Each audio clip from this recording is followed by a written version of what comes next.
All right, gentlemen and lady. Thank you. See, it's fun to be Michael. It's fun to be Michael, yeah. It's fun. Well, we are here again right after recording Spider-Man, so we're so glad to have Joe back with us, filling in, not as Michael, but at least like in the, helping us to fill an empty seat. So, Joe, thank you for being better than an empty seat. Okay, we appreciate you. I strive to be better than Michael. Oh man, he's way better but than we are super excited to be here talking Lord of the Rings today. So I'm gonna go ahead and pass to Ben to start. We're gonna go ahead and start with our theme music, which is I'm gonna go different today. Oh, Yeah, let's throw in. I we feel like we're go gonna get themed for our episode. themed for our episode. Perfect. Yeah, so here we go. I love it. So calm and This peaceful. is when we get the copyright strikes against us, but it's okay. We're not here for views and everything, but anyways, welcome to Fandom and Fandoms. We are so glad you're joining us here in the Shire of all places. And if you're the first time you're joining us, we every week talk about a different fandom that people love to geek out on. And we've covered football, we've covered Spider-Man, and now here we are at the founding of most fantasy that I think I know of. Lord of the Rings, and Annalise here joining us as our expert. So to start with, Nick, what's your level of knowledge of Lord of the Rings? Yes, I wore my shirt to annoy Ben. That was Ben is a Cincinnati fan. This is the only Lord of the Rings shirt that I had. It was Pittsburgh themed. Joe also does not appreciate, but that's all right. No, anyways, my background of Lord of the Rings really ranges from I'm kind of like Joe, actually. I have not read, I don't think I've read all of the books. I had, and if I did, it was when I was a kid. So I need to go back and that's one of the things I need to do is actually read them. I did start the audiobooks that Andy Serkis, Yeah, man. perfect. that he did all of the voices to, and I think I listened to the entire first one, and then I got partway through the second. I got to come back to it and finish. We could do off. it together. Yeah. Let's read them together. Let's do it. I love You that two idea. just sitting in a room listening to an audiobook together is cute. But no, I've seen all of the movies, the extended version, the only extended ones. versions. Yes. There's the only ones. Agreed. We'll get into that. It's hot takes later. one of Ben the and I have already talked about that one. Yeah. So I've seen all the Hobbit movies, read the Hobbit book. Actually, being for the people that have not watched or are not aware of me, that's most people are, but I'm just going to put it out there. I'm a teacher, and I have taught the Hobbit as well. So that is another thing that I've done. So background into, I've also tried to get other people to be a part of this fandom, and they did not appreciate it the way that I wanted them to, sadly.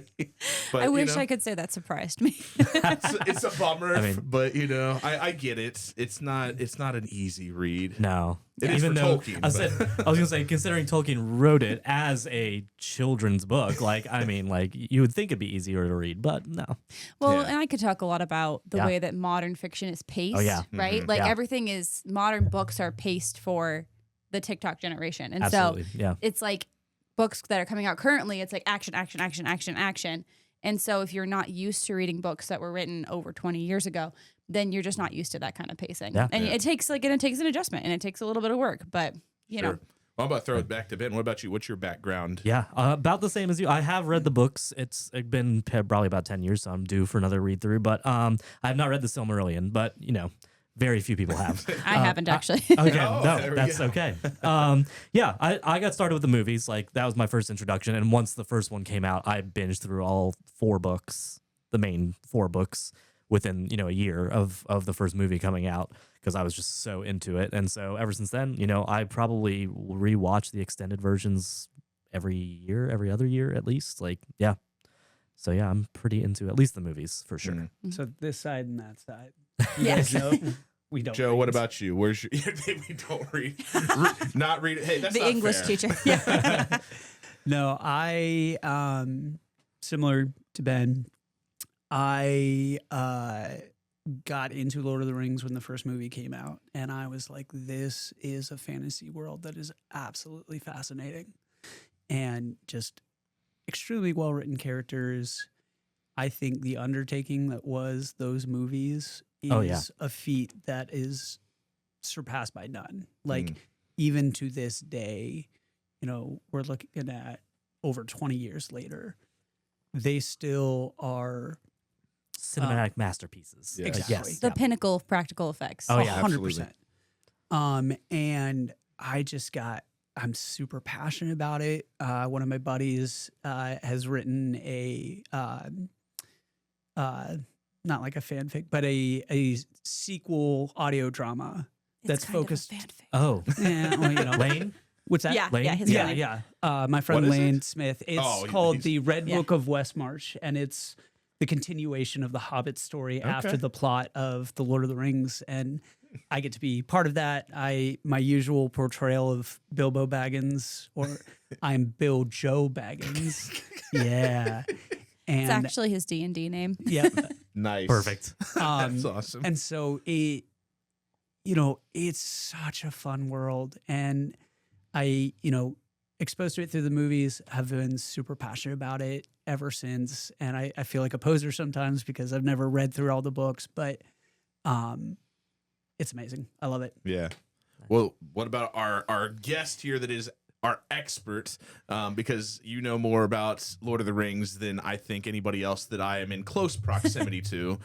Because I can remember actually one of my experiences is with Annalise watching one of the movies and her having to explain things to me quite a bit. Like I thought, and at that time I had not seen them mirror as many times as I have now. But I can remember you having quite a knowledge base of Lord of the Rings. So why don't you just kind of talk to us? Like, what's your background? What do you know? Or how did you get? Well, we can get into how you got into it later. Okay. All right. So, I've read through the books 3 times. So it has been like 10 years. So I also am rusty, and I keep saying that I'm due for a reread. And one of these days I'm just going to quit whatever garbage I'm like halfway through and I want to not finish anyway and just go back to Lord of the Rings, because there is just, I'm trying to decide what to say now and what to say for later.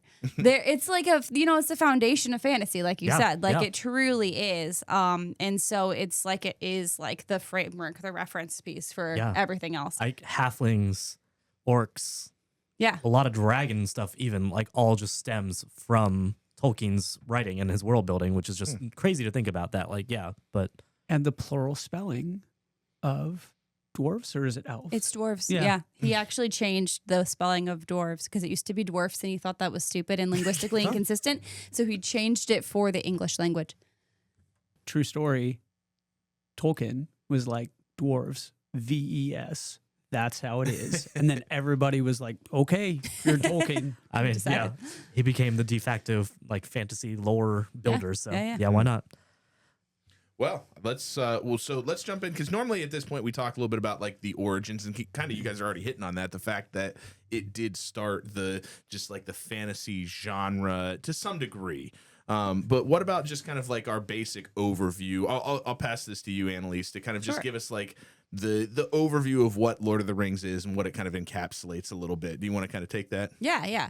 So, it actually is like, it's not even like just us saying this. Like, it's actually kind of like by the experts considered to be the first modern fantasy novel, right? Like, I actually watched a Brandon Sanderson video about it, speaking of, and he was talking about it, and it's like, it's true. Like, Tolkien based his work on mythology.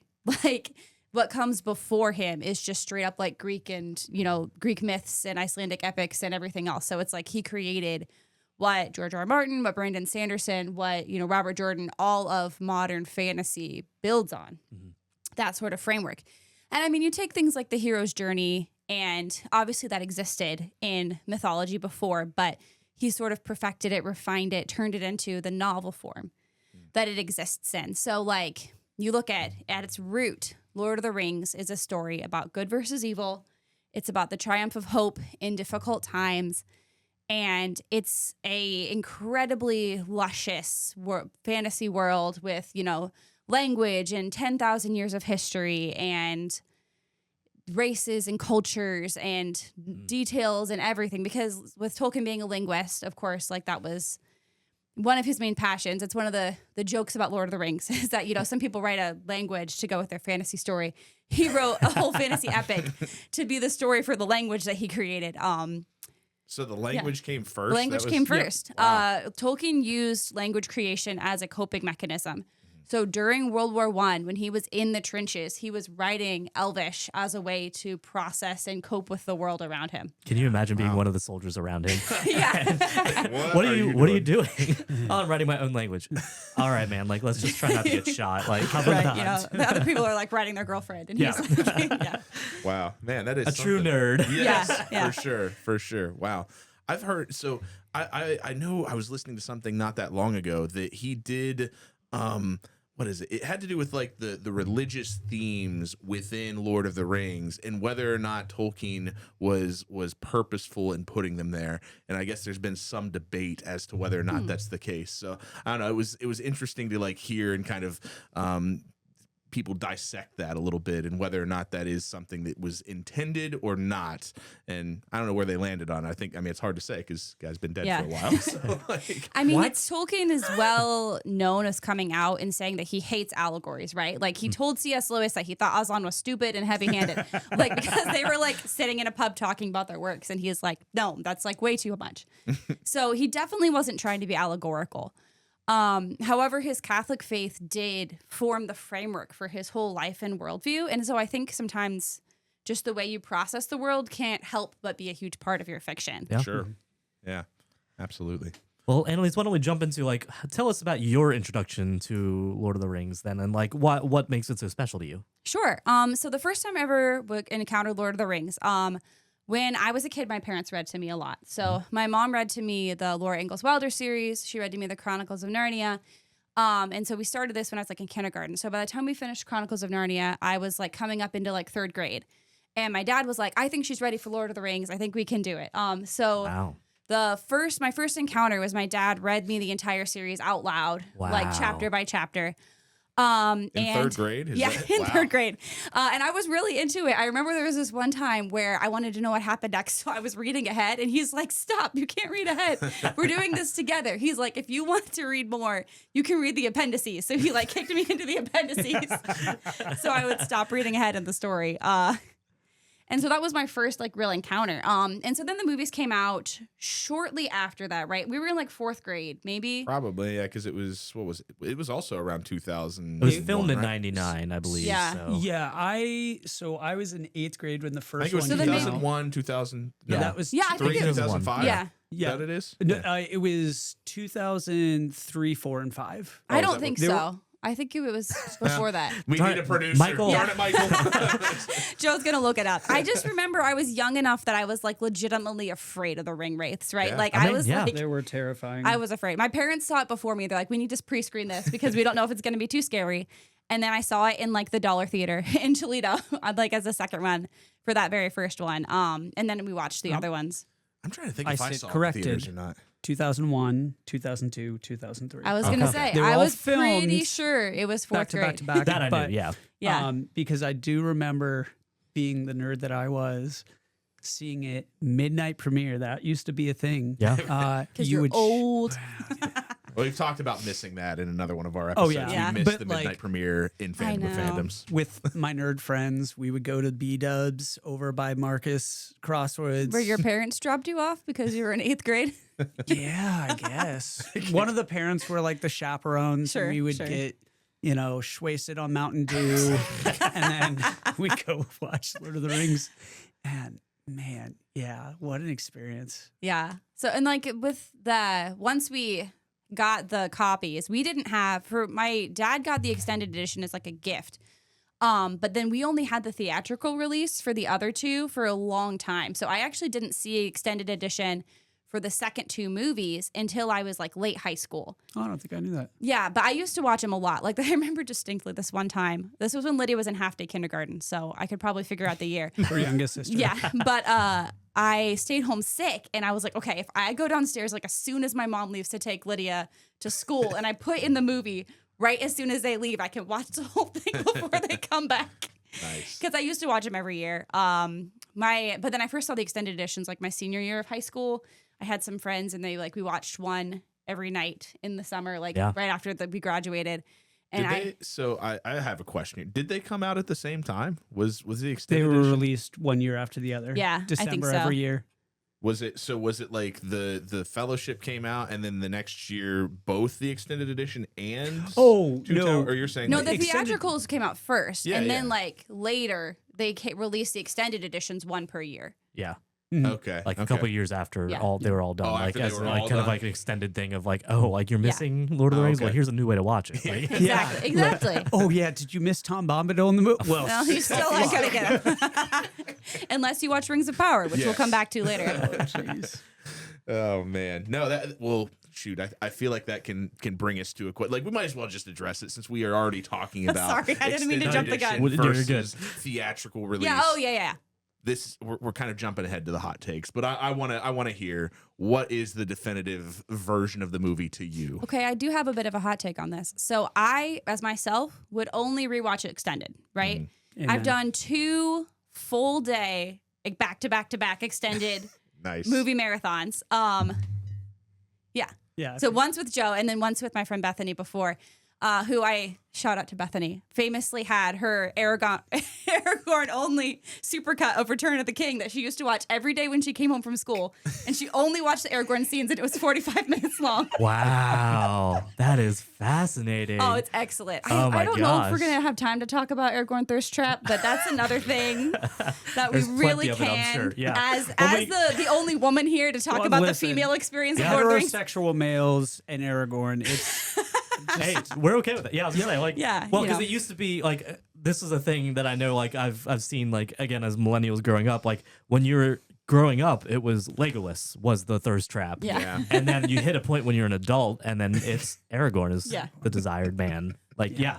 And That's soon it'll because be he was- Theoden. Yeah. But As you get older, yes. Grima Wormtongue. Gross. See, that's my first get out from the podcast. Oh, But what man. I will say is that if you have never seen them before, I do not recommend watching extended editions on the first watch because it's too much, it right? is a lot. Yeah. If it's your first encounter of the story, it's just way too long. Like Yeah. if someone's like, "Hey, come watch this movie with me. It's 4 hours long." I would be like, "Absolutely not." Yeah. So that's what I say, you know, and you don't want to marathon it. You want to watch them, you know, maybe 3 consecutive weekends, spread it out. But Yeah. Yeah. yeah. Because then Well, you can even split them up like multiple sessions per day. That's Yeah, opposed yeah. to sitting down for 12 straight hours or however long, like It's all longer 3. than that, Yeah, I was gonna especially say. if you do the ones that have the full meals, which the second one we did. Oh wow. So Yeah. I like missed the end of Fellowship of the Ring because I was out like cutting tea sandwiches because I was doing 11 Cs, I think, or maybe Okay. luncheon. I can't remember. Yeah, for that iteration, if you don't mind me sharing. Sure, go for it. It's your friend.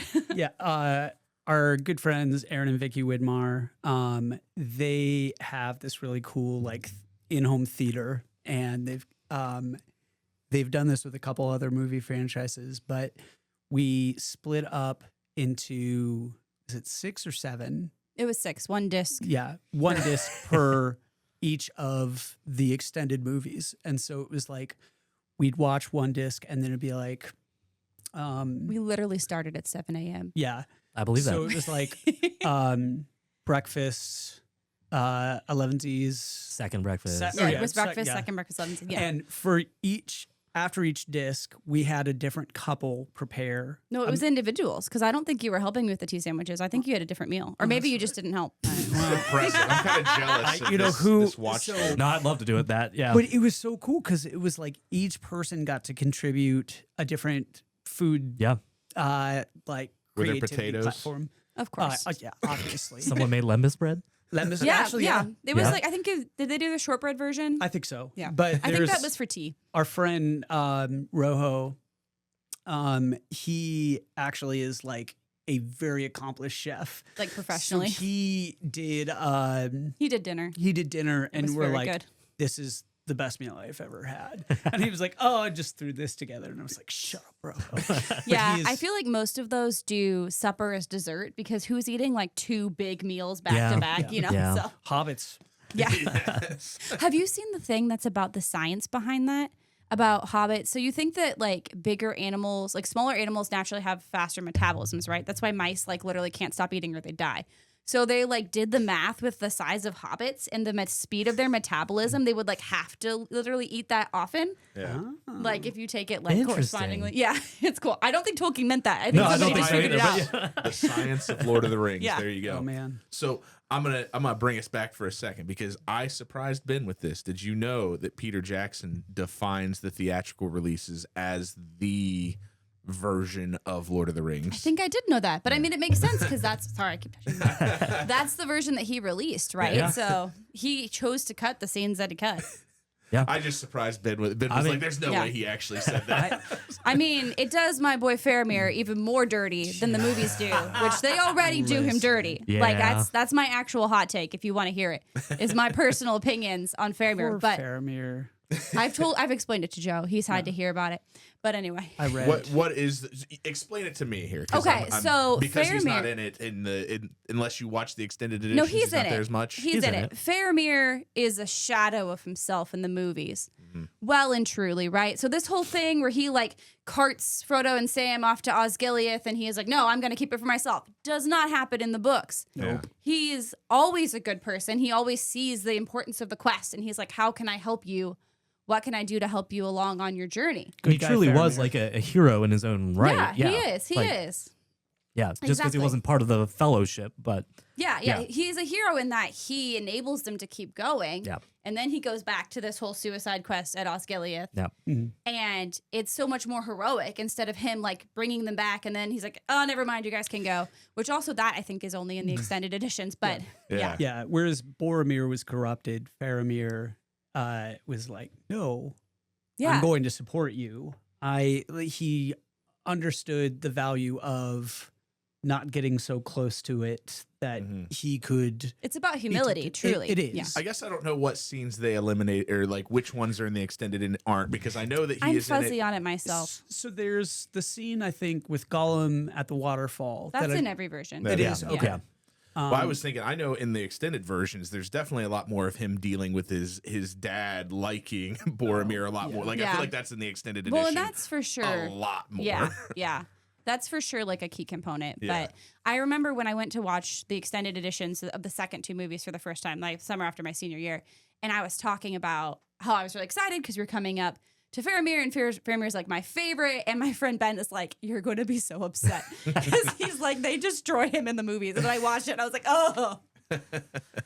Yeah. Man, well, Poor guy. we've kind of hit on some of the things that we wanted to already. You kind of hit on what was so significant about Lord of the Rings for sure, and kind of a little bit of our starter pack. But Well, but okay, so yeah, if you were gonna have someone start though, would you start like so you said obviously like theatrical release versus extended if you're gonna watch the movies, but would you start with the movies or the books?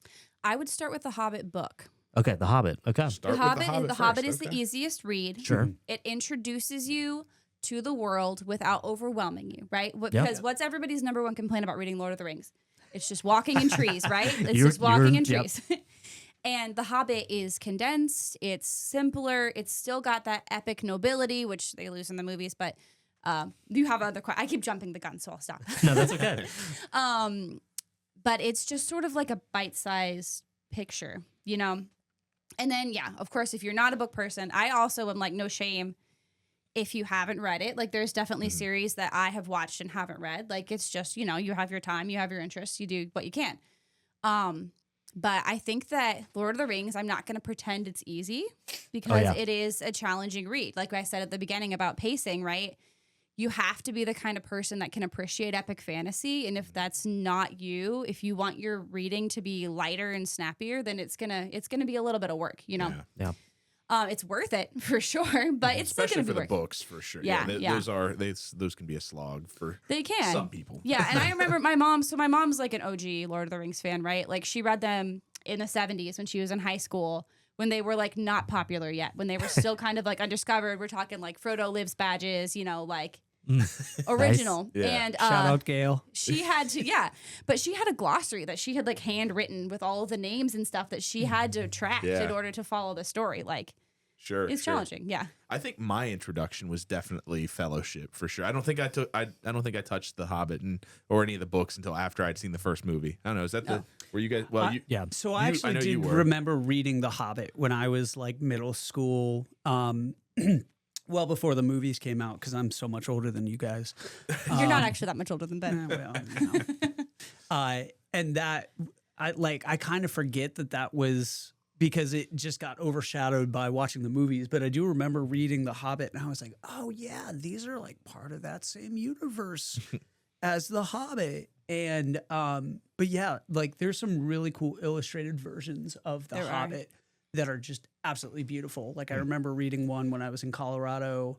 Like it was my second or third reread, but I was like, this is really cool. And I 100% agree. I think starting with The Hobbit gets you into that world, but kind of what's your whistle for? Yeah, I will say The Hobbit is a heavier read than you expect. If you're expecting it to fit our modern definition of children's fiction, usually like 3 of the main characters don't die at the end in our modern definition of children's fiction. Yeah. And it's kind of devastating. Yeah. Because you're like, oh no, this is like real war. Well, at the end though, too, because that's the wild thing is that, like, yes, some of the characters die at the end, but it's not in the same way that you would expect. Like, I don't know. I feel like in modern literature, it's kind of made more of a bigger deal. It's like true. in It's the end removed. of exactly. Like it happens off screen, so to say. Like Yeah. you know, Bilbo's being told this story afterwards, and like these people died by the way. Like, Seriously. and you're like, what? Yeah, it is like that. And I don't know, maybe if that reflects back to his experiences with war. Like, Yeah. you know, you didn't necessarily see the casualties. You just come with the casualty list and you're like, oh my gosh, you know. Yeah. good. I never thought about it that way. Yeah. Huh. Definitely warrants 3 movies, I'll tell you that much. 5. However many there are. Oh man. Well, so we're gonna take a quick break here in a minute, but before we do, I think it's good to end on this. So if you had to convince somebody to take part in the fandom of Lord of the Rings, give them your elevator pitch. We like to keep it, you know, minute to 90 seconds. What's your elevator pitch to try and convince somebody to be part of the fandom? Sure. I mean, I've already said a lot of it, but I think it comes down to the foundation of modern fantasy, right? Like, I think that it is important. I think it comes down to perfectly flawless world building in a way that I think is unrivaled by anybody else. And I think what's most compelling to me is the hope, right? Like, so much of what we read is so jaded and so pessimistic. It's just, everything's morally gray. And Lord of the Rings is like a glass of water in that kind of landscape, right? Where the attitude is hope, where good does triumph over evil, where ordinary people can make important and good choices and make an impact. Yeah. Beautiful. That is well The said. most poetic elevator pitch I've ever heard, but I love it. Well, we're going to take a quick break, and we will be back to have a little bit longer conversation and ask some of these questions that we've been dying to ask of Annalise. So we'll be right back. And we are back, still talking with Annalise about Lord of the Rings. Joe is enthralled by the music that we've got playing right now. The Ring theme. Go ahead and bring that down. All right, let's dive into so this is our fandom culture discussion. Always a fan favorite when you think about it, right? Is that a, See what, Yeah. see what you did there. yeah. Ben's like, what are you talking about? So For our audience, it is very late at night. It and is late, that Again, is true. recording back-to-back episodes. I think Nick's losing it a a little little bit. bit. I'm a little slap happy, It's you know. 11:50. I'm having a good time. And bring that out, off people. camera, between our breaks, we have just been talking nonstop about more nerdy stuff. So Yes, we're happy to absolutely. pick it back up, though. It's been fun. Well, let's kind of dive into a good question here. What outside of books and movies, is there any Lord of the Rings content that you enjoy? Sure. So, I'm definitely a costume person, right? Like, I love it. I love making them. I love wearing them. And so obviously Lord of the Rings costumes are iconic. The just sort of like aesthetic of The Hobbit is something that I feel like has branched out way past even people who are big fans of the movie. So like, it's silly, but I love the Hobbit girly that exists on the internet. You know, like we wear little vests and the skirts and like go have picnics, and I love it. Like, I'm here for it. I really want to make a more Hobbity costume because I have some bits and pieces, but I don't have like a true one. So Joe talked about being Bill Joe Baggins. Of course, there's like 2 female hobbits, right? So there's like Rosie. Yep. And then there's like Lobelia Saxville Baggins. And I really want She's to the make worst. a Lobelia Saxville Baggins costume. And if I ever go to Long Expected Party, just like chase Joe around and drive him insane and steal his spoons the entire time.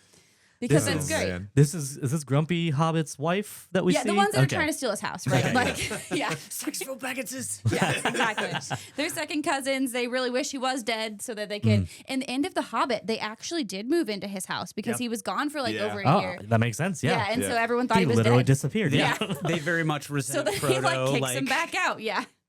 Man, that's funny. That kind of brings. That's funny that we've been talking about the lack of female characters. Have you seen the video that is if With the horse. no The only Yes. line between two female characters. Oh, okay, Where yeah. the little girl's like, Mama. And Yeah, it's like- everyone's like, Yep. if Lord of the Rings was only when two female characters talk to each other, that is Yeah. the video. So the Lord of the Rings movies definitely don't pass the Bechdel test. No. right? For Yeah. sure, for sure. I love talking about this because it's such a complicated issue. And people like to simplify it, right? Because people like to compare it to contemporary fiction. And it's not. And so if you try to expect people in the 19-teens up through like, the 60s, 50s, 60s when they actually came out to act and think and believe like people living in 2025, that is an unreasonable expectation. Yeah. So in Tolkien's experience, right? His experience with war, which is so much shapes the whole thing. There were not women serving on the front line. Yeah. And so if you think of this story truly, it is a war story where, except for Eowyn, who like sneaks her way in, it's sort of in the tradition of Mulan and all these other traditional female warriors, there are not women serving on the front line. And also real women too, right? Like there were... I'm not going to go on a tangent. There were lots of examples of real women disguising themselves as men as soldiers in the Revolutionary War, the Civil War, collecting military pensions. It's cool. But so this is the world that he's living in and he's writing in, right? Do I wish there was more female representation? 100%. And this is where I think that modern adaptations can do some good of taking a modern vision without leaving his true spirit and premise of it. Now, an example, I love that The Hobbit added in another female character. I hate that they made her kind of stupid and forced this weird elf dwarf romance, which completely so in Lord of the Rings, right? There are like 2 elf human romances, period, ever, right? There's the one in mythology, and then there's Arwen and Aragorn. Yeah, and he's not even like 100% human because he's like super Correct, long-lived. So Numenor. Yeah. every modern version wants to cheapen this by throwing in their own cross-racial relationship. Scandalous. I Yes. know. And so I'm like, I just think it's unnecessary. I think the one in The Hobbit is dumb. I think the one in Rings of Power is less dumb, but still kind of dumb. Well, I was going to say, like, Rings of Power definitely throws in, because that was kind of, I mean, people were accusing it of being too woke because they were so conscious of representation and pulling in additional. The women dwarves didn't have beards. listen. They actually gave her a little bit of sideburns in the second season. I thought it was a really nice touch. But listen, I have multiple thoughts because I do want to speak in response to that. Yeah. Because I don't want to sound like I'm trying to say, oh, this is woke and you're blah, blah, this pushed me out of my comfort zone, whatever. What I'm saying is that if you want Lord of the Rings to reflect Tolkien's experience of war in World War I, you cannot have women on the front lines. Yeah, However, I that makes think there sense. is room for other female characters, characters more like Galadriel, characters who are counselors, who are advisors, who are political leaders. And those things all make sense in his history of the world, right? There were female queens. There were, and so this is a way that I think female characters can be added in organically in a way that makes sense. I think if you're doing something like Rings of Power and you're kind of going off into your own version of the story anyway, I think go for it, right? Yeah. Add the women. And I honestly think that the people who are saying it's too woke because they had a better representation of skin tones are just all the way wrong.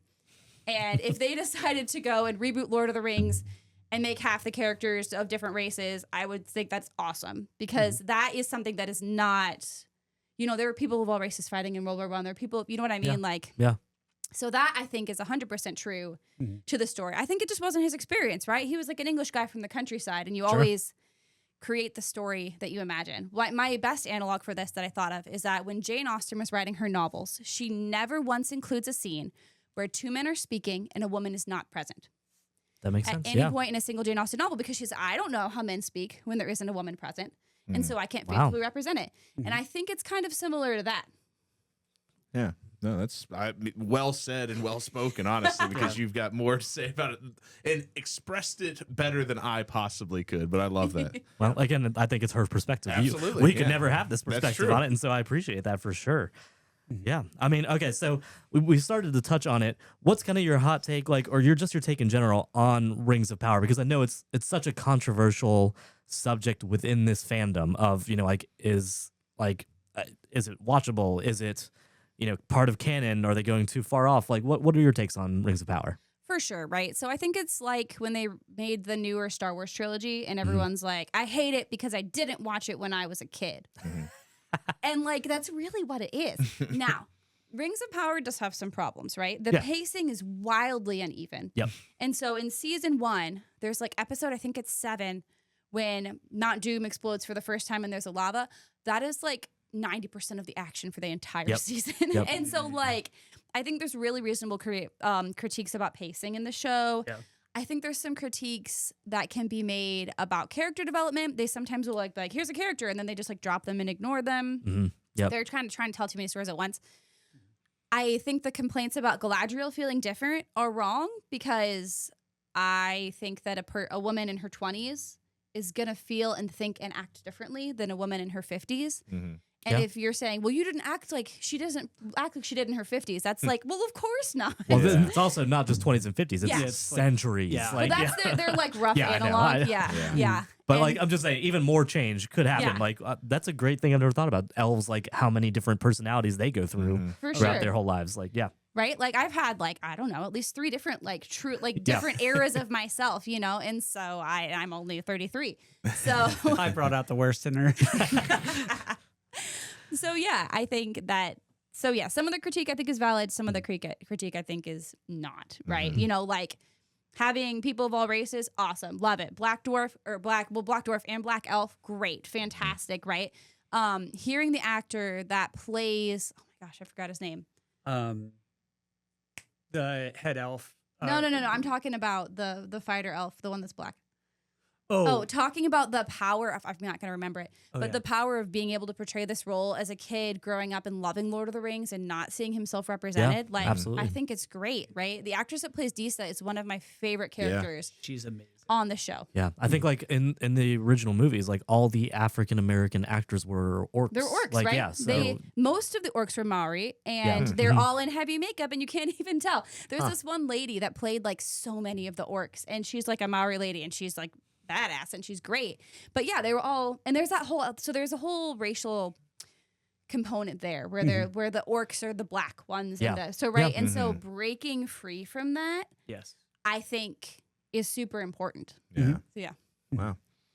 we're getting deep into some controversial things. And I appreciate I it. knew love I was that. going to take it. No, I love it. We love it. Like, yeah, we're happy to not just like with Bailey, we were talking about clicking nuts together. So like, Yes.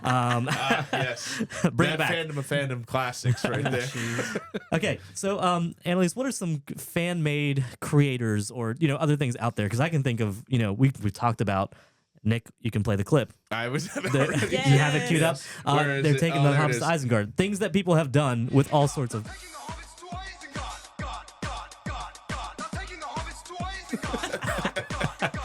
Yeah, so do you have any other like fan creators or fan made things out there that you like really appreciate in this fandom? Sure. I mean, the queen of the Hobbit girly is Rachel Maxey. YouTuber, Instagrammer, general influencer, phenomenal costume and makeup artist. And sort of just like the peak of that aesthetic and that vibe. Trying to think of anybody specifically. I mean, Joe's friends that have their own podcast are sort of creating a subculture there. And what's the name of that? Yes, Just to shout it out. Go ahead. So the audio drama that he's created is called The Red Book of Westmarch, and his podcast is called An Unexpected Podcast. And I kind of I'm featured in a couple episodes here and there as Bill Joe Baggins. Nice. Again, kind of feeling like a poser of like, I've read the last chapter of Return of the King, and that's about it. I'm sorry. Hold on. We need to touch on that. Why is that all you've read?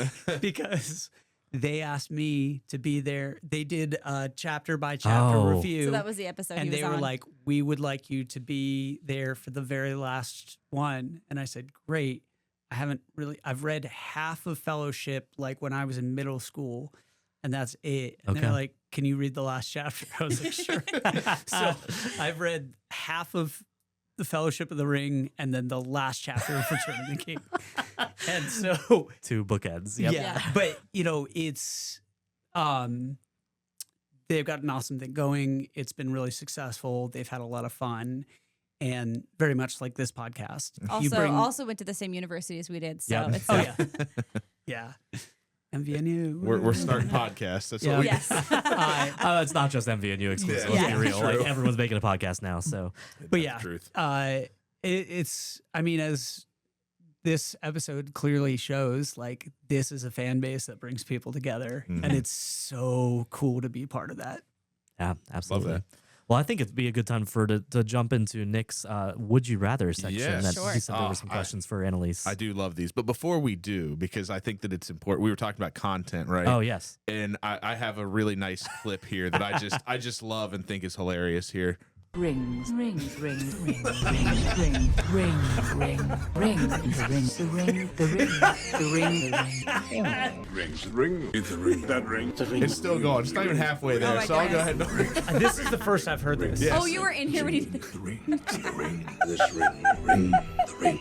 It's literally like a 4-minute clip, which is The ring, the rings, the ring. every time they say rings in the movies.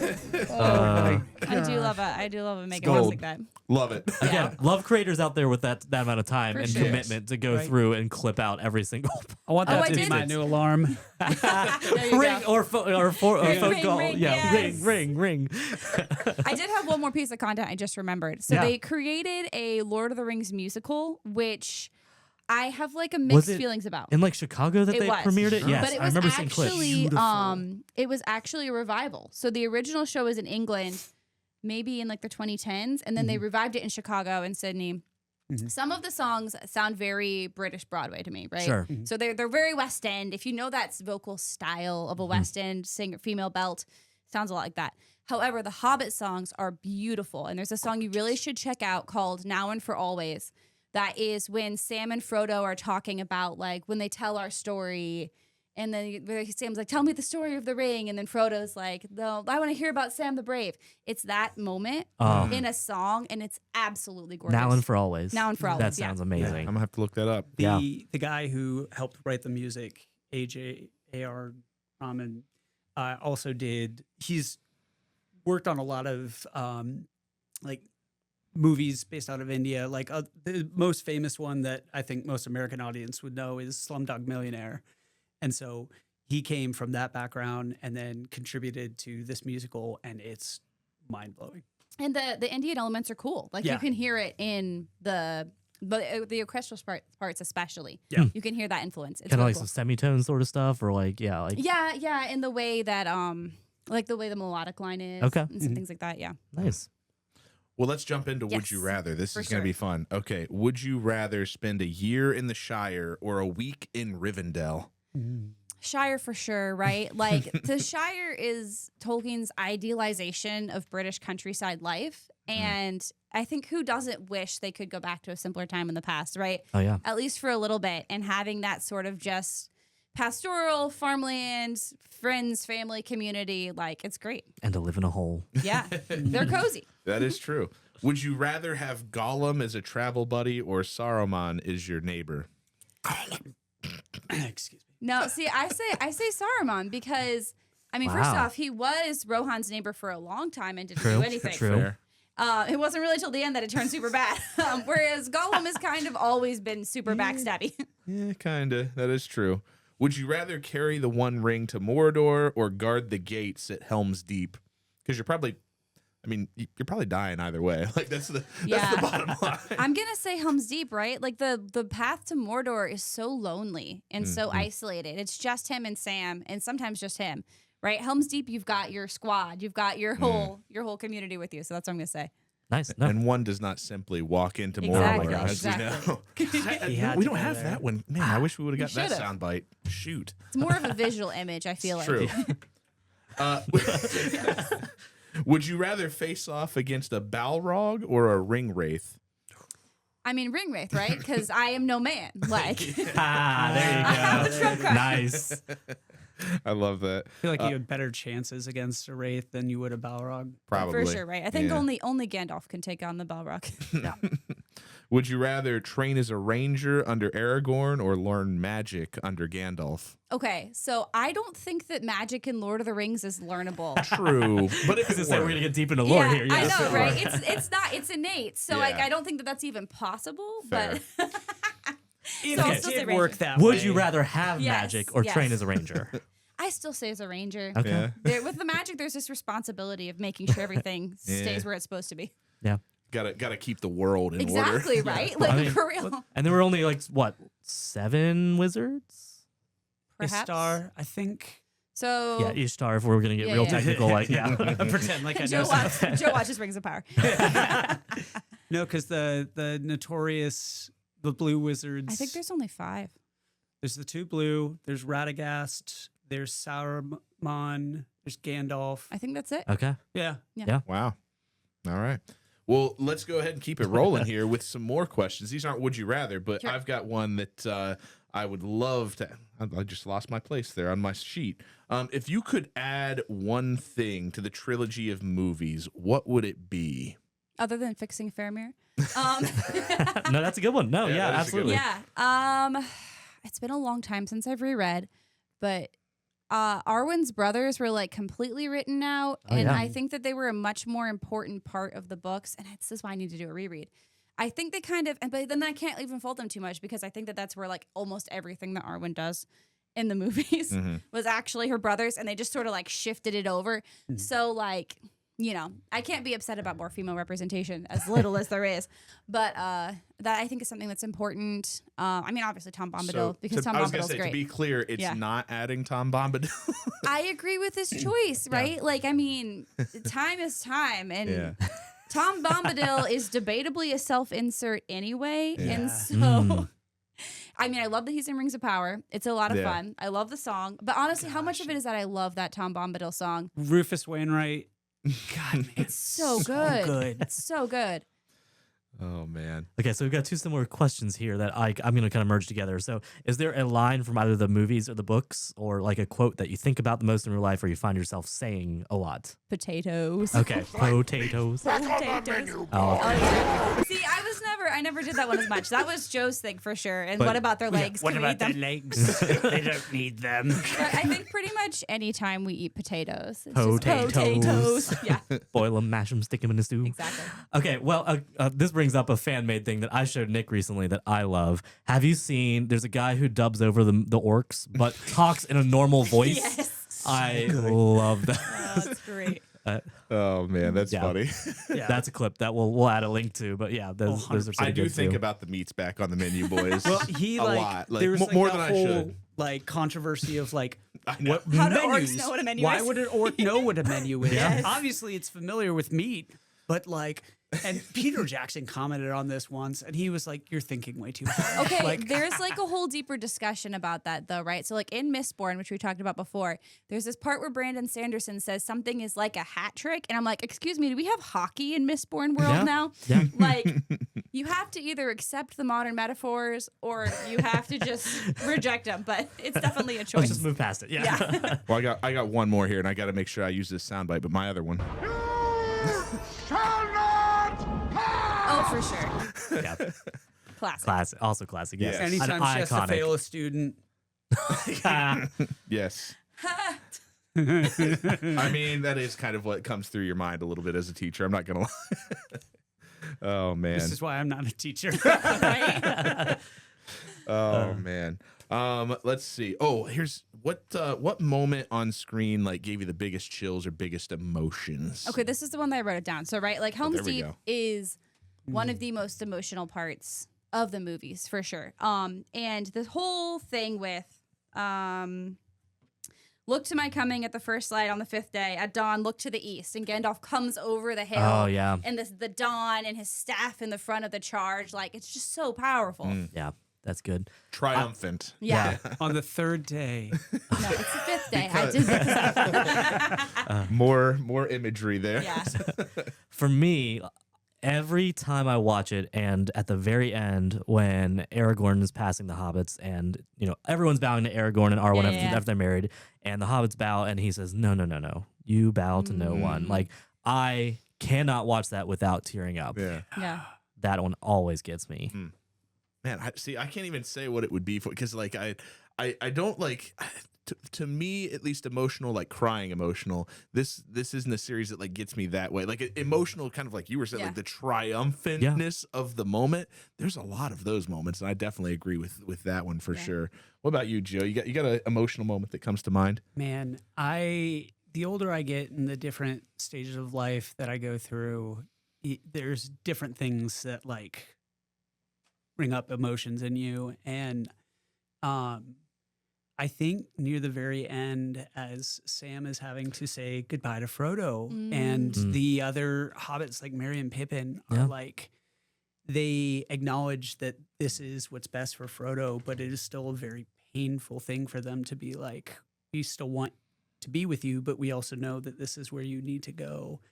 And there, just that feeling of being like, okay, there's, whether it's a friend that has to move away, or whether it's you having to say goodbye to somebody who may be about to pass away, of that feeling of like, you not being with me anymore is really hard, but I also know that things are going to be better for you.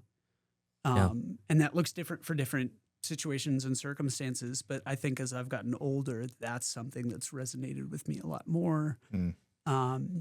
And like, I identify most with Pippin, and even just to see his character be like also crying and showing emotion of like that, us class clowns also can break down. And well, his big scene there at the towards the end of the movie there in the hall, right, singing the song, that was another big emotional moment. Like that's and I did think of one as you were talking. That was another one that like really got to me is Sam's big monologue. In the third movie for sure. I can't carry the ring, but I can carry you. Well, and Billy Boyd, the actor who plays Pippin, wrote the song in the hall. Pete Jackson was like, "Hey, here you go." It's a beautiful moment that everyone only remembers because of the tomatoes. Tomatoes, yes. ASMR. Man, it does ruin. Like, I don't know, it's that stark contrast. Well, that's the point. Like, it's supposed to feel gross, right? Yeah. And the tomatoes are on purpose because they're blood. They're red like blood, and like. But absolutely. Well, especially you have Faramir leading the charge out into the fields too. Okay, so the Lord of the Rings movies, iconic for props and costumes. What do you feel like, besides the ring, like is something that will always like just be symbolic of that movie, or just like what's the most memorable piece of prop that you had? It's got to be Aragorn's sword for sure, right? And when Elrond pulls it out, and it's like, and it's like right in front of his face, like, not just that it has been remade, but like the symbolic meaning in it. But it's also just a really cool sword, right? Yeah, very true. So I don't know if you guys remember the extended editions used to have this little like catalog in them. Yes. Where you could like buy different props. I've got Aragorn's sword in my. I should have gotten it out. I've got it back over there. I should have grabbed it. Trivia question: what is the name of his sword? Narsil. Obviously. Yeah, I wrote it down because I knew that might come up. The Shards of Narsil. Well, and then it's Narsil, and then is it Anduril? Yeah, I think so. Anduril. Once it's reforged. Yeah. They renamed the sword when it was. They did because it's kind of a new sword now. The Shards of Narsil, because it wasn't a full sword anymore, so they had to remake it. I didn't know how to do. Isildur was the one that originally wielded it and chopped it. Yeah. No, I knew that part. I just didn't know that they renamed the sword after Lord it was of the Rings reforged. is a book series. Thank you, Joe. Oh man. Well, one thing. I mean, we've talked a lot about hot takes already, but I did want to see if there was anything else that stands out in your mind at this point that like would be a hot take that just directly we haven't necessarily brought up, I guess. And that's okay if the answer's no. I was just feel curious. like we've hit a lot of them, right? I think all of Arwen's dresses are super lame. As a costuming hot take. Fair. Yeah, Eowyn's are amazing though. Like medieval inspired, it's beautiful. Arwen's are just really early 2000s inspired. Look at when the movie was made. so. Exactly. Brett McKenzie should have been in more of the movies. We were talking about Flight of the Conchords and Brett McKenzie off camera, which again, like, is a whole thing we could go into, but we won't. Maybe that's an episode we need to do. Flight of the Conchords. Well, I'll bring you Pretty back for good. that, Joe. How about Yeah, this? we'll 'Cause- do another double decker. We'll do Mistborn and then Flight of the Conchords. Yeah. Yes. Well, I was gonna say because we've talked about the Hobbit movies a little bit, but not a lot. Yeah. So in your Because we opinion, don't talk about them. because we don't talk about We don't talk about Bruno. So are they worth watching or are they best left behind? Like The just- first one is. Joe feels the same way. Yeah? The first one's pretty good. I saw the first one and I was like, yeah, I love it. It has the songs, right? Yeah. I'm a sucker for Tolkien songs. And there's some great sons, Misty Mountain song, Yep. Want the Knife song. They're really good. I love Richard Armitage. I think I've liked his work for a while. But they just really started with the other movies. They just drew it out so much, Yep. right? Like this is one book. Yep. It could be 2 movies maybe, Sure. but 4? Yeah. Like Four. there's Was it 4. 4? I'm No. pretty sure there's 4. No, because I thought it was just It was just the 3. Unexpected Were there Journey, 3? Desolation of Smog, and then 5 Maybe. Five It Martyrs, felt yeah. it felt like 4. It Like, felt let's be real. the third one for The sure. third one feels felt like 4. yeah. And that Yeah. weird like video game fight sequence where they're like jumping across ice blocks. Like what is happening? Yeah. Though I do love the whole thing where Bard of Lake Town looks Yeah. more like Orlando Bloom than Then Orlando Bloom. looks like Orlando It's Bloom. so true. Yep. It's so true. That actor, I'm blanking on his name, but he is a phenomenal actor. Like he also played Gaston in the highly Oh. acclaimed. Luke Evans. No, Maybe, I don't maybe know. it is Luke Evans. He played Gaston in the live action Beauty and the Beast. Yeah. Really, really talented actor. Yeah. And that was like the kind of silver lining to those later It's movies. true. He was really good. There's 2 things that really drag down the Hobbit trilogy. One is they stretched it out too much, added in all this random extra fluff. 2 is the awful CGI, right? Like there's like the whole where they're going in the barrels down the river looks like a video game. Yeah. When they're like, there's so many scenes that when they're in the mountain and there's all of the goblins, it's just such bad. And you compare that to the orcs in full prosthetics, and then you've got these really bad CGI Oh, goblins. so you're saying it's 2 CG? Like It's they 2 were like, CGI. yeah. 2 CGI, and the CGI is not good in my opinion, right? Like when I talked about the original series being the peak of practical effects, the bigatures, the massive Yeah.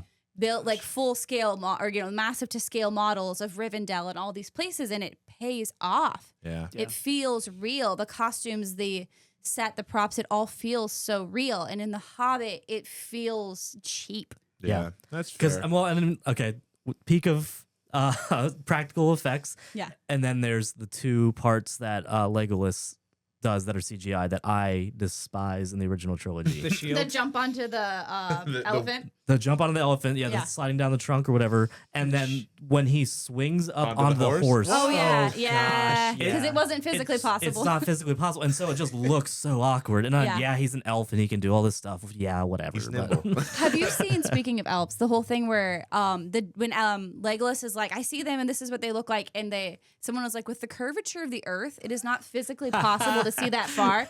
So their current theory is that elves, because they can still sail to Valinor, they exist for when the world is still flat, that they still see the world as if it is flat. That's And that's how crazy. he's able to see like 5 leagues away or whatever. That's funny. Apparently, my whole Instagram is just like people explaining Lord of the Rings with science. I love it though. Oh Well, man. So, and we've also touched a lot on the Rings of Power. So, I want to know, ultimately, in your opinion, does it help the series? Like, does it help the fandom or hurt the fandom more? It hurts the fandom. Really? The controversy is ugly, and I don't think many new people are coming in through it. No? I think not at least the only people that I know that watch it and like it are already fans, and they're like I understand that. Okay, so the Silmarillion is like a textbook, right? Yeah. That's why none of us have read it. History book. Yeah. Because it reads like a textbook. And so you can't make a textbook into a movie. So for sure, you're going to need to adapt and change things. And so I'm here for that. I don't mind the timeline compression. Yep. Unless you want all your human characters to die like gnats every single episode, you're going to have to compress the timeline for sure. I like But that. yeah. I think that it's honestly, I think a lot of it's the controversy, right? Of all the existing Lord of the Rings being like, I hate it, it sucks, blah, blah, blah, blah.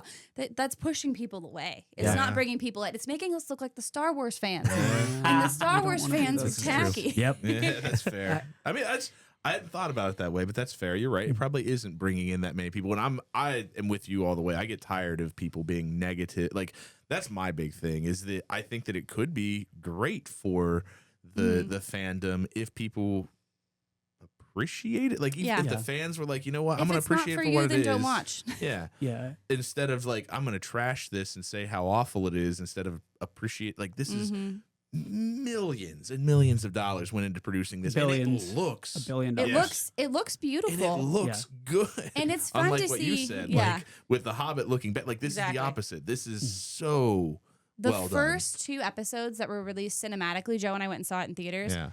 Gorgeous. Absolutely. Absolutely gorgeous. It felt like a movie watching, just with the cinematography, with some of the pieces. When Galadriel jumps into the water and starts to swim back, it's just absolutely beautiful. But yeah, I think the controversy drags it down more than the show itself. Yeah. Well, probably part of the reason it probably looks so good is because they did do more, like it's less CGI. I think they went back to They went to we're New gonna Zealand. be more Yeah. practical effects and all that. Oh, I so, thought you were going to say the actress who plays Galadriel makes it look so good. No, I mean, she's good. I like her. I really do. my take on this, and this is where my friend Lane and we've appreciated each other's opinions. I watch it from just a viewer's standpoint. I don't watch it as this is a adaptation of Lord of the Rings that's going to be perfect. I now also come with the advantage in this case of not being as familiar with the original source material of these, first age, second age stuff. I can watch it and I can say, this is good show making. But I also have to turn off that switch and say, this compared to the source material, this is what I like, this is what I don't like. If you go into that show and you're hoping it to be a faithful adaptation, you're going to be pissed 3 episodes in. Yeah. And if you go into it saying, I'm excited about a show that takes place in the world of Lord of the Rings, and limit your expectations to that, then you'll enjoy it. Yeah, we've talked about that before, right? Like, you almost have to watch it as its own thing and not think of it as Lord of the Rings content. It's inspired by and takes uses pieces the of world it, like, building. Yeah. Okay, I have one final question that's not on the sheet that I've been thinking about. Okay, so the original Lord of the Rings movies, some of the best casting out there, iconic. Is there anyone that you feel like you would replace? Ooh, man, Could be a hot tough take, one. but yeah. Maybe. Yeah. I mean, I will say I really like Martin Freeman as Bilbo. And like I am actually a fan of going back and like adjusting things to make it the same actor as before. Right? Like, I like when they went back in Star Wars and they put Hayden Christensen in it. It makes sense. I know, but listen, I also watched them older and I watched them when the prequels had already come out. And that greatly impacts my experience of it. That is fair. And so I wouldn't mind. I mean, I think that I don't even know the name of the actor that originally plays Ian Bilbo. Holm. Yeah, I think he does a great Rest in job. peace. But I think Martin Freeman could also have done, with a little age makeup, or even now it's just been a while. I think that couldn't have done it when they Well, made the show. yeah. For He sure, also but- had the ring, so we didn't have to age that much. that's so. true. That's true. True. Otherwise, I think That is a tough That's a question. good I was yeah, the legit thinking casting. about The it. casting. I mean, Kate Blanchett is like chef's kiss. With Just Liv Tyler. the perfect. See, I don't actually. That's what I'm Liv saying. Would you Tyler- have somebody else be Arwen? She is incredibly bland. Yeah. She is just, and I mean, she's kind of a bland character. Yeah. Her dad's pretty boring No, too. Hugo Weaving's great. No, but, I mean Steven Tyler. Oh, no, yeah. I mean, that's the only person I was just thinking that. The only person I would potentially recast. Now, I do think, I'm honestly surprised they haven't tried to do it yet, that they haven't rebooted Lord of the Rings and tried again. It's been like 20 years, and honestly, with the current market, Well, like tick, tick. Well, what That is- brings us that- to yeah. the next big Yeah. thing in the fandom, Yeah. which is the hunt for Gollum. Yeah. And I'm confused because I know they're bringing back some of the Sir characters Ian in there. McKellen Yeah, is he's back. Elijah Wood is back. yeah. Yeah. What is the basis for that? Because I haven't even heard much. Joe knows If more I than may. me. All yeah. right, go for it. Because I've talked to Lane about this. So basically, in the intro to the Fellowship of the Ring, they talk about how Sauron and his forces are looking for Gollum because they are trying to find out more information about the whereabouts of the ring. And that's where we get Baggins Shire. Yeah. Like, yeah. Oh, so it's like the in between. So like when they Yeah. were searching for Gollum. And the hunt for Gollum. Yeah. So But I didn't know who it was that was hunting for him. So this is yes, Isengard. Sauron's forces know that Gollum at one point had the ring. And so they are hunting him down to be like, where is this ring? And so Are they making a full like series out of this, or is this a I think movie? it's just this one-off Yeah. movie. Is Yeah. One-off it movie? is it live action or is it it's going to animated? be live action. Okay. Yep.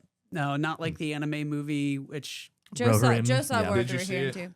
yeah, I enjoyed it. The music was great. I found out about all the animation shortcuts they took, and now I can't unsee that. But I saw it in theaters and was entertained.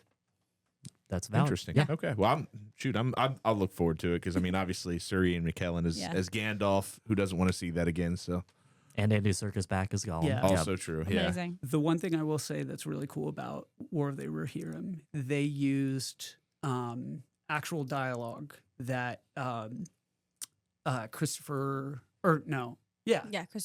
Christopher Lee had recorded as Saruman, and that was used Oh, that's nice. in the movie, and it was like his last sort of iteration of Saruman. Oh. That's nice. I like that. But yeah, it was good. Well, let's go ahead. We're going to bring it to a close because we've been talking for a little while, and it's late at night. And you guys have a full weekend ahead of you. We wanna appreciate thank- you accommodating our schedule. Yes. Oh, no. We're happy just, to do it. Yeah, we're just so thankful that the two of you joined us. Joe, thanks for joining us for 2 episodes and participating. And we just so appreciate having you guys here. So thank you so much for being here. Ben, you want to tell us what we're up to next in the podcast? Next we're having our friend Sam come on, and she's going to talk about Jurassic Park and the Jurassic World series and that whole world, that cinematic universe. So I'm excited for that one for sure. No, that's gonna be a good time. I'm definitely excited to hear what she has to say. And I've got a confession. I still haven't seen the newest movie yet. I need to do that. So Resurrection. between now and when that happens, I gotta go check that out. Is What that is what it? it's called? Rebirth. Or no, sorry. What am I thinking of? I don't remember. Jurassic Park. Yeah, the new Jurassic Jurassic Park that just World. came out or Jurassic World. Yes, that just came out this past year. Like with ScarJo and- yeah. Have you seen it? No. Apparently Why not. am I blanking on the name right now? I thought it was Resurrection, maybe. Is it It's not. because it Rebirth. was so memorable. Or- No, I don't On You- the third you watched day it, it right? I rose. did. Well, anyways, we're gonna be talking about it. I'm hoping that between now and then, maybe I will have gone to go see the movie. But yeah, It's real late, guys. Sorry It is for real. our again All slap right. happiness and not being on the ball. But hey, let's call it then. Hey, thanks for joining us, everybody. yep. Thanks for joining us on this episode of Fandom of Fandoms. If you had fun, be sure to follow us at FOF.pod on Instagram and Threads and at Fandom of Fandoms on YouTube. Make sure to leave a rating or review wherever you get your podcasts. It really helps new fans find the show. Lastly, if you've got a fandom you want us to cover, shoot us an email at fandomofpodcast@gmail.com. Until next time, keep being passionate, keep being curious, and keep being a fan.